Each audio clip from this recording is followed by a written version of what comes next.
नमस्कार, मैं हूं राहुल शर्मा। आप देख रहे हैं SPN 9 न्यूज। स्वागत है आपका हमारे इस खास प्रोग्राम में। प्रोग्राम की शुरुआत राजस्थान से। जी हां, इस वक्त पूरी नजर राजस्थान पर हमारी बनी हुई है। राजस्थान में जो सियासी हलचलें देखने को मिल रही हैं और जिस तरह से राजस्थान का माहौल बदलता हुआ नजर आ रहा है, इसे देखकर ऐसा लग रहा है कि वाकई में राजस्थान की राजनीति बहुत ज्यादा अलग होती हुई नजर आ रही है। इस बीच मेरे पास जो खबर सामने आई है वो ये बता रही है कि सचिन पायलट की शक्ति को राजस्थान में जिस तरह से बढ़ता हुआ देखा जा रहा है, इसको देखते हुए बीजेपी इस कोशिश में जुट गई है कि सचिन को अपने साथ मिलाया जाए। तो क्या बीजेपी सचिन पायलट को अपने साथ मिला लेने में कामयाब हो पाएगी या फिर कांग्रेस पार्टी आलाकमान उससे पहले ही सचिन पायलट को राजस्थान की बड़ी जिम्मेदारी दे देगी? जी हां, दो पॉइंट यहां पर निकलकर सामने आ रहे हैं, क्योंकि अगर मैं बात करूं तो एक तो सचिन पायलट है। सचिन पायलट जिस तरह से आज राजस्थान में मजबूती के साथ खड़े हैं, और उसके अलावा देखिए मैं यहाँ पर बात कर लूं तो जो माहौल दिखाई दे रहा है वो ये बता रहा है कि बीजेपी जो है वो सचिन को अपने साथ मिलाने की कोशिश भी कर रही है। तो यहाँ पर देखिए मेरे पास कुछ पॉइंट है, और ये जो पॉइंट है ये साफ तौर पर इशारा कर रहे हैं। ये राजनीतिक एंगल अगर देखा जाए तो इनमें जो कांग्रेस है वो सचिन पायलट को अपने हाथ से जाने नहीं देगी, क्योंकि सचिन पायलट की क्या स्थिति आज राजस्थान में ये कांग्रेस पार्टी समझ चुकी है। लेकिन अगर क्या वक्त से पहले सचिन पायलट को बड़ी जिम्मेदारी कांग्रेस पार्टी नहीं देती है तो क्या सचिन पायलट कांग्रेस का साथ छोड़ देंगे? देखिए, अब मैं आपको यहाँ पर यह भी समझाने की कोशिश करूंगा कि ज्योतिरादित्य सिंधिया जब कांग्रेस पार्टी में थे उस वक्त उन्हें आखिरी समय तक ये उम्मीद थी कि कांग्रेस उनके लिए काम करेगी, कांग्रेस उन्हें बड़ी जिम्मेदारी देगी, कांग्रेस पार्टी आलाकमान जो है वो उनके भरोसे को तोड़ेगी नहीं। लेकिन भरोसा टूटा सिंधिया का, और जब सिंधिया का भरोसा टूटा उन्होंने कांग्रेस का साथ छोड़ दिया और बीजेपी में चले गए।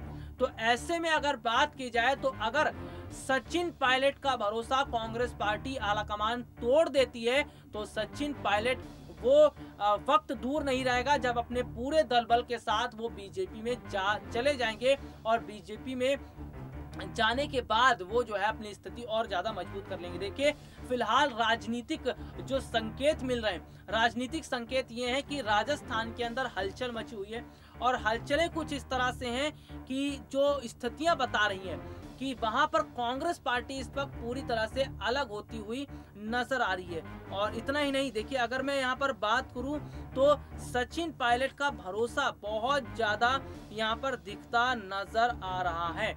अगर सचिन पायलट कांग्रेस पर भरोसा कर रहे हैं तो कुछ सोच समझ कर ही भरोसा कर रहे होंगे। तो ऐसे में कांग्रेस पार्टी को भी सचिन का भरोसा नहीं तोड़ना चाहिए। और अगर मैं यहाँ पर बात करूं तो इस वक्त सचिन पायलट फुल मूड में नजर आ रहे हैं, फुल फॉर्म में नजर आ रहे हैं, एक्शन के मूड में हैं, क्योंकि उन्हें पता है कि आज राजस्थान में उनकी स्थिति क्या है। और अगर राजस्थान में उनकी स्थिति मजबूत है तो ये केवल और केवल राजस्थान की जनता की वजह से। राजस्थान की जनता ने जो प्रेम सचिन पायलट को दिया, जिस तरह से सचिन पायलट ने उन लोगों के साथ जो कनेक्टिविटी की, इसका बड़ा फायदा मिलता नजर आ रहा है।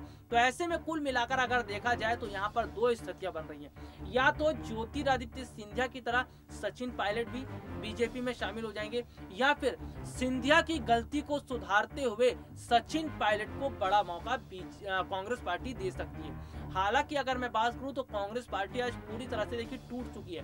कांग्रेस पार्टी के पास कोई दिग्गज नेता नहीं है, कोई युवा चेहरा नहीं है राहुल और प्रियंका के अलावा। और राजस्थान की अगर मैं बात करूं तो राजस्थान में जो सियासी संकट कांग्रेस पार्टी पर मंडरा रहा है, कहीं ऐसा ना हो कि ये जो उपचुनाव होने वाले हैं इस उपचुनाव में बीजेपी की जीत हो जाए, इसके बाद बीजेपी कुछ इस तरह का प्लान बना ले कि वहां पर अशोक गहलोत की सरकार को गिरा दिया जाए और बीजेपी की सरकार वहां पर बनाई जाए। हालांकि अगर हम बात करें तो खबरें इस तरह की सामने आई हैं, लेकिन पूरी पुख्ता जानकारी नहीं है। खबरें ये हैं कि जो सूत्र हैं वो ये बता रहे हैं कि जो सचिन पायलट हैं वो कहीं ना कहीं बीजेपी के संपर्क में बताए जा रहे हैं। हालांकि मैं ये बोल देता हूं कि ये पुख्ता जानकारी नहीं है, कुछ जानकारियां आई थी उसके आधार पर मैं ये बात कर रहा हूं। तो ऐसे में ये देखने को मिल सकता है कि अगर सचिन पायलट अगर बीजेपी के संपर्क में होते हैं तो शायद बीजेपी में जाने के लिए वो बड़ा कदम उठा सकते हैं। और देखिए, अगर मैं बात करूं जो बीजेपी है वो युवा चेहरों पर खास तौर पर ध्यान दे रही है, और जिस तरह से ज्योतिरादित्य सिंधिया को बीजेपी ने बड़ा स्थान दिया, उनके समर्थकों को बड़ा स्थान दिया। यही स्थिति अब देखने को मिल सकती है सचिन पायलट के साथ। अगर सचिन पायलट जो है वो बीजेपी के साथ जुड़ते हैं तो बीजेपी सचिन पायलट को न सिर्फ बड़ा ओहदा देगी बल्कि उनके समर्थकों को भी बड़ी जिम्मेदारियां वहां पर दी जाएगी। तो ये कुल मिलाकर राजनीतिक स्थितियां बनती नजर आ रही है और इन सब के बीच कांग्रेस पूरी तरह से पिस गई है। अगर मैं राहुल गांधी के जो ट्वीट है उसको कोड करूं यहाँ पर, तो राहुल गांधी ने देखिए ट्वीट क्या क्या था कि अगर सिंधिया कांग्रेस में होते तो उन्हें आने वाले समय में मुख्यमंत्री बनाया जाता। इस पर बीजेपी के ही एक कद्दावर नेता ने कहा था कि अगर इतना ही मलाल राहुल गांधी को हो तो वो सचिन पायलट को क्यों नहीं राजस्थान का मुख्यमंत्री बना देते। तो यहाँ पर सारी बातों को जोड़ना भी बहुत ज्यादा जरूरी है। और इसके साथ अगर मैं बात करूं, राहुल गांधी और कांग्रेस पार्टी आलाकमान अगर अपनी गलती सुधारती है और सचिन पायलट को राजस्थान की बड़ी जिम्मेदारी देती है तो इसका मतलब ये रहेगा कि वाकई में अब कांग्रेस पार्टी एक अलग रणनीति पर चल रही है। अगर ऐसा नहीं होता है तो इसका मतलब ये है कि कांग्रेस पार्टी उसी ढर्रे पर चलना चाहती है, चाहे कांग्रेस पार्टी रहे या ना रहे। तो अब ये तय करता है पूरी तरह से पार्टी आलाकमान के ऊपर कि पार्टी आलाकमान क्या सचिन पायलट को अपने हाथ से जाने देगी या फिर बीजेपी इस मौके का पूरा फायदा उठा लेगी। राजस्थान में बहुत समय से, काफी महीनों से उथल पुथल मची हुई है और जब से अशोक गहलोत ने फोन टैपिंग का मामला कबूला है तब से उनके समर्थक भी गहलोत से नाराज बताए जा रहे हैं, क्योंकि जिस तरह से खुद अशोक गहलोत ने यह बात कबूल कर ली कि हाँ फोन टैपिंग करवाई गई थी सचिन पायलट के समर्थकों की और उन्होंने बताया जरूरी था, लेकिन किन वजहों से करवाया गया और आखिरकार क्यों जरूरी था ये उन्होंने क्लियर नहीं किया।